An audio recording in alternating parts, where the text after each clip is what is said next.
একজন জার্মান সৈনিক যিনি বছরের পর বছর রুশ সৈন্যদের জেলে বন্দী ছিল, কিন্তু তার সাহস এবং হার না মানার এক ব্যক্তিত্বের কারণে রুশ সৈন্যরা শেষ পর্যন্ত তাকে আটকে রাখতে পারেনি। কঠিন পরিবেশেও নিজেকে ঠিক রেখে সে তার নিজ ভূমিতে পৌঁছায়। আর আজ আমরা এমনই এক সত্য ঘটনা অবলম্বনে তৈরি করা মুভি দেখতে যাচ্ছি। গল্পটি শুরু হয় দ্বিতীয় বিশ্বযুদ্ধ পরবর্তী সময়ে, যখন রাশিয়ার সাইবেরিয়ার এক দুর্গম জেলে বন্দি করে রাখা হয়েছিল বহু জার্মান সেনাকে। তাদের দিয়ে লোহার খনিতে হাড়ভাঙা কাজ করানো হতো। জেলের নিরাপত্তা খুব একটা কঠিন না, কিন্তু তারপরও সেখান থেকে পালানোর সাহস কেউ দেখাতো না, কারণ চারদিকে হাজার হাজার মাইল জুড়ে শুধু বরফের প্রান্তর, আর জনবসতিও ছিল প্রায় 14,000 কিলোমিটার দূরে। এই প্রতিকূল পরিবেশে জেল থেকে পালানো মানেই ছিল নিশ্চিত মৃত্যু। কিন্তু এত কিছুর মাঝেও ক্লেম নামে এক বন্দী ছিল সবার থেকে আলাদা।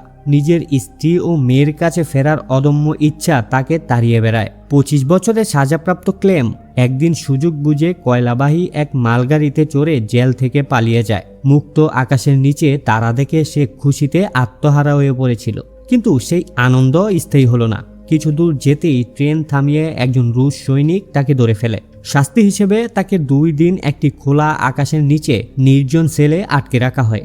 2 দিন পর জেলের ওয়ার্ডেন তাকে মুক্ত করে ব্যঙ্গ করে বলে, তোমার সঙ্গীরা তোমার জন্য অধীর আগ্রহে অপেক্ষা করছে। ক্লেম যখন তার ব্যারাকে ফিরে আসে, তখন দেখল তার সতীর্থ বন্দীরা লাঠি সোটা নিয়ে তার উপর চড়াও হওয়ার জন্য প্রস্তুত, কারণ ক্লেম পালানোর অপরাধে গত 2 দিন তাদের সবাইকে না খেয়ে থাকতে হয়েছিল।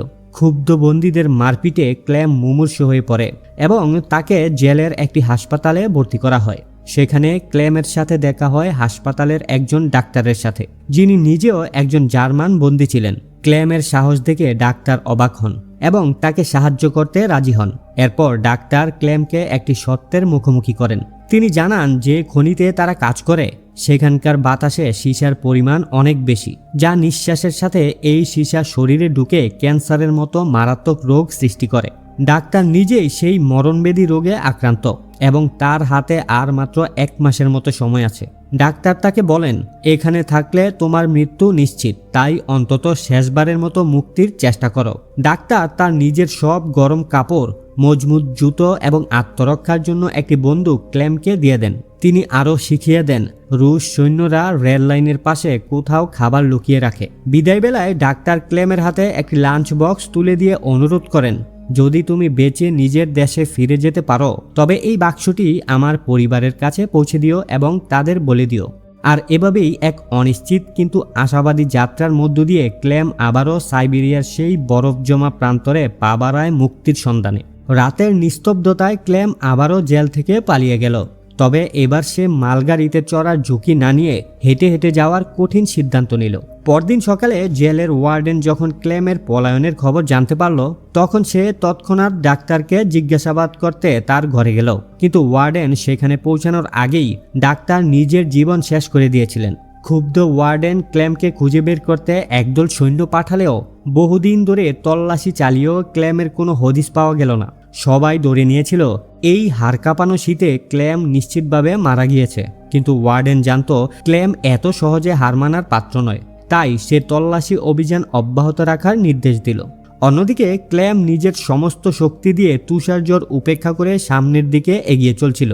পালানোর কয়েকদিন পর হঠাৎ সে কুকুরের ঘেউ ঘেউ শুনতে পেল এবং দেখল একটি স্লেজ গাড়ি তার দিকে দিয়ে আসছে। কিছু বুঝে ওঠার আগেই স্লেজটি তাকে চাপা দিয়ে দিল, কিন্তু পরক্ষণেই ক্লেমের ঘুম ভেঙে গেল এবং সে বুঝতে পারল ক্ষুধার তাড়নায় সে আসলে স্বপ্ন দেখছিল। গত 9 দিন ধরে টানা হাঁটার ফলে সে প্রচণ্ড ক্লান্ত হয়ে পড়েছিল এবং তার কাছে থাকা জমানো খাবারও ফুরিয়ে গিয়েছে।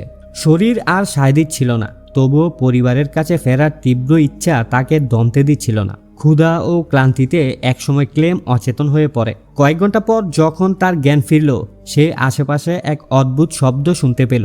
তাকিয়ে দেখল সামনে একটি সিল দেখা যাচ্ছে। খাবারের আশায় ক্লেমের চোখ চকচক করে উঠল। সে তার বন্দুক বের করে সর্বশক্তি দিয়ে লক্ষ্যভেদ করার চেষ্টা করল, কিন্তু প্রথমবার সিলটি ফসকে গিয়ে পাথরের আড়ালে লুকিয়ে পড়ল। ক্লেম মরিয়া হয়ে সেটির পিছু ধাওয়া করল। সিলটি পানিতে ঝাঁপ দেওয়া ঠিক আগ মুহূর্তে ক্লেমের শেষ গুলিটি লক্ষ্যভ্রষ্ট হলো না। সিলের মাংস পাওয়ার পর আনন্দে ক্লেম খুশিতে নেচে উঠল, কারণ আগামী কয়েকদিনের জন্য তার খাবারের দুশ্চিন্তা শেষ হয়েছে। কিছুদিন পর দেখা যায় ক্ল্যামের শরীর অত্যন্ত দুর্বল হয়ে গিয়েছে এবং লম্বা দাড়ি আর গোফে তাকে চেনাই যাচ্ছিল না। এর মধ্যেই একদিন হাঁটতে হাঁটতে হঠাৎ সে দূরে কিছু একটা দেখতে পেল, যা দেখে তার চোখে আনন্দাশ্রু চলে এলো। দীর্ঘ যাত্রার পর অবশেষে সে একটি গাছের দেখা পেয়েছে। এর অর্থ হলো সে অবশেষে সাইবেরিয়ার সেই নির্জন ও বৃক্ষহীন এলাকা পার হয়ে এসেছে। এই ছোট্ট একটি গাছ তাকে নতুন করে বেঁচে থাকার এবং সামনে এগিয়ে যাওয়ার প্রেরণা জোগালো। ক্ল্যাম বুঝতে পারল তার কষ্টের দিনগুলো হয়তো এবার শেষ হতে চলেছে। কিন্তু জঙ্গলের ভেতর দিয়ে যাওয়ার সময় প্রকৃতি এক ভয়াবহ রূপ ধারণ করল। প্রচণ্ড জ্বরে বড় বড় গাছ উপড়ে পড়তে শুরু করলো এবং দুর্ভাগ্যবশত একটি গাছ সরাসরি ক্ল্যামের উপর আছড়ে পড়ল। তবে ক্ল্যামের ভাগ্য সহায় ছিল। শ্যাম ও ম্যাটন নামের দুই স্বর্ণ শিকারী তাকে দেখতে পায় এবং নিশ্চিত মৃত্যুর হাত থেকে উদ্ধার করে। এরপর তারা তিনজন মিলে যাত্রা শুরু করে। পথিমধ্যে একটি বিশাল নদী পার হওয়ার জন্য তারা একটি কাঠের বেলা তৈরি করে। নদী পার হওয়ার সময় তারা যখন একে অপরের শৈশবের গল্প করছিল, তখনই স্রোতের তীব্রতায় তাদের বেলাটি নিয়ন্ত্রণ হারায়। শ্যাম ভারসাম্য হারিয়ে পানিতে পড়ে গেলে ক্ল্যাম নিজের জীবনের ঝুঁকি নিয়ে তাকে উদ্ধার করে তীরে নিয়ে আসে। কিন্তু সুযোগ সন্ধানী ম্যাটন তাদের বিপদে ফেলে একাই বেলা নিয়ে পালিয়ে যায় এবং একটি কুঁড়েঘরে আশ্রয় নিয়ে শ্যামের বাগের স্বর্ণ ও মূল্যবান জিনিসপত্র চুরি করে নেয়। প্রতারক ম্যাটন ভেবেছিল তারা দুজন মারা গিয়েছে, কিন্তু শীঘ্রই ক্ল্যাম ও শ্যাম সেখানে পৌঁছে যায়। ম্যাটনের এই বিশ্বাসঘাতকতায় ক্ষিপ্ত হয়ে শ্যাম তাকে গুলি করে দেয়। এরপর ক্ল্যাম ও শ্যাম আবারও সামনের দিকে এগিয়ে চলে। শীতের তীব্রতা বাড়ার সাথে সাথে বরফে ঢাকা পথ দিয়ে চলা দুষ্কর হয়ে ওঠে। শ্যামের বোঝা ভারী হওয়ায় ক্ল্যাম তাকে সাহায্য করতে চাইলে শ্যাম সন্দেহ করে যে ক্ল্যাম হয়তো তার সোনা চুরি করতে চায়। এই ভুল বোঝাবুঝির জেরে শ্যাম ক্ল্যামকে আক্রমণ করে অচেতন করে সেখানেই ফেলে রেখে চলে যায়। ক্ল্যাম যখন জ্ঞান ফিরে পায়, সে নিজেকে একদল ক্ষুধার্ত নেকড়ের সামনে আবিষ্কার করে। প্রাণ বাঁচাতে সে একটি চিকন গাছে চড়ে বসলেও নেকড়ের দল তাকে টেনে নিচে নামানোর চেষ্টা করে। তবে গাছটি ভেঙে পড়ার মুহূর্তে যখন ক্ল্যামের মৃত্যু অবধারিত, ঠিক তখনই শিকারীদের গুলির শব্দ হয় এবং ক্ল্যাম যখন চোখ খুলে তখন দেখতে পায় নেকড়েগুলো মৃত অবস্থায় পড়ে আছে। স্থানীয় শিকারীরা তাকে উদ্ধার করে নিজেদের গ্রামে নিয়ে যায় এবং পরম মমতায় তার চিকিৎসা করে। দীর্ঘ 3 বছর পর প্রথমবার ক্ল্যাম মানুষের সান্নিধ্য পায় এবং সুস্থ হয়ে ওঠে। কিন্তু শান্তি সেখানেও স্থায়ী হলো না। জেলের ওয়ার্ডেনের পাঠানো এক হুলিয়া গ্রামে পৌঁছায়, যেখানে পলাতক জার্মান সেনাকে আশ্রয় দেওয়ার শাস্তির কথা বলা হয়েছিল। গ্রামবাসীদের দেওয়া খাবার আর একটি শিকারী কুকুর সঙ্গী করে ক্ল্যাম আবারও যাত্রা শুরু করে। যাত্রাপথে একটি তেলের মিলে পৌঁছালে সেখানকার মালিক ও শ্রমিকরা ক্ল্যামের করুণ কাহিনী শুনে তাকে সাহায্য করার প্রতিশ্রুতি দেয়। তারা তাকে খাবার খাইয়ে জার্মান যাওয়ার ট্রেনে তুলে দেয়। ক্ল্যাম যখন স্বপ্নে বিভোর যে সে দ্রুতই তার স্ত্রী সন্তানের কাছে পৌঁছাবে, তখন সে জানত না মিল মালিক পুরস্কারের লোভে ওয়ার্ডেনকে খবর দিয়ে দিয়েছে। স্টেশনে পৌঁছানোর ঠিক আগেই ক্ল্যাম দেখতে পায় একদল সৈন্য তার জন্য ওত পেতে আছে।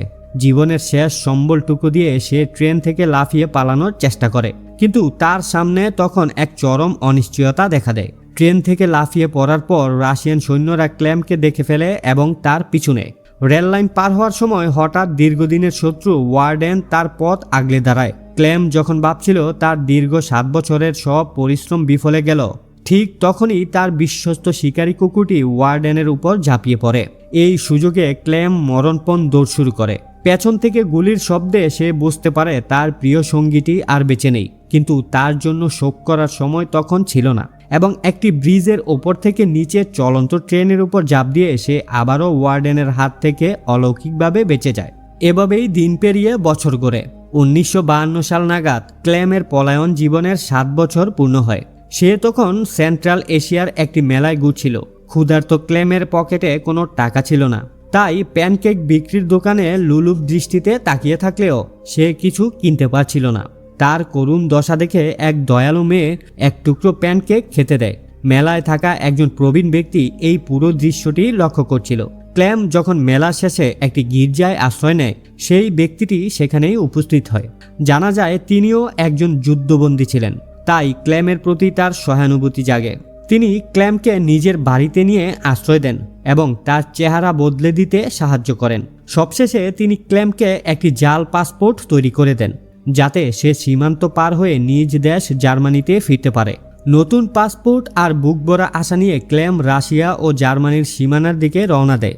সীমান্তে পৌঁছে যখন সে রাশিয়ান সেনার হাতে পাসপোর্ট তুলে দিচ্ছিল তখন তার বুক কাঁপছিল, কিন্তু ভাগ্য ভালো থাকায় কোনো ঝামেলা ছাড়াই সে সীমান্ত পার হওয়ার অনুমতি পায়। আনন্দের অভিসজ্জে সে যখন সেই ব্রিজটি পার হচ্ছিল ঠিক মাঝপথে এক তীব্র আলো তার চোখে পড়ে। চোখ মেলতেই সে দেখে সামনে স্বয়ং ওয়ার্ডেন দাঁড়িয়ে আছে। ক্লেম বুঝতে পারে সে এখনও রাশিয়ার সীমানার ভেতরেই আছে এবং ওয়ার্ডেন চাইলে তাকে গ্রেফতার করতে পারে। 7 বছরের অমানসিক কষ্ট আর হাজার হাজার মাইল পথ পাড়ি দেওয়া যেন এক মুহূর্তেই মাটি হতে চলল। কিন্তু ঠিক তখনই এক অবিশ্বাস্য ঘটনা ঘটে গেল। ওয়ার্ডেন ধীর পায়ে রাস্তা ছেড়ে দেয় এবং ক্লেমকে যাওয়ার অনুমতি দেয়।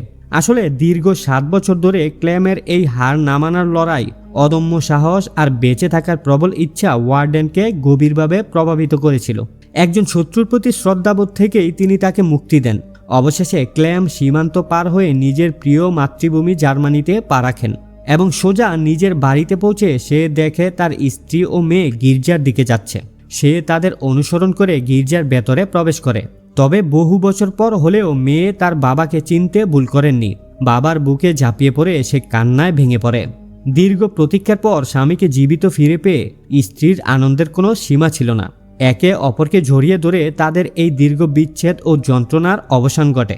এভাবেই শেষ হয় একজন মানুষের অদম্য সাহসিকতা আর পরিবারের কাছে ফেরার এক মহাকাব্যিক লড়াই।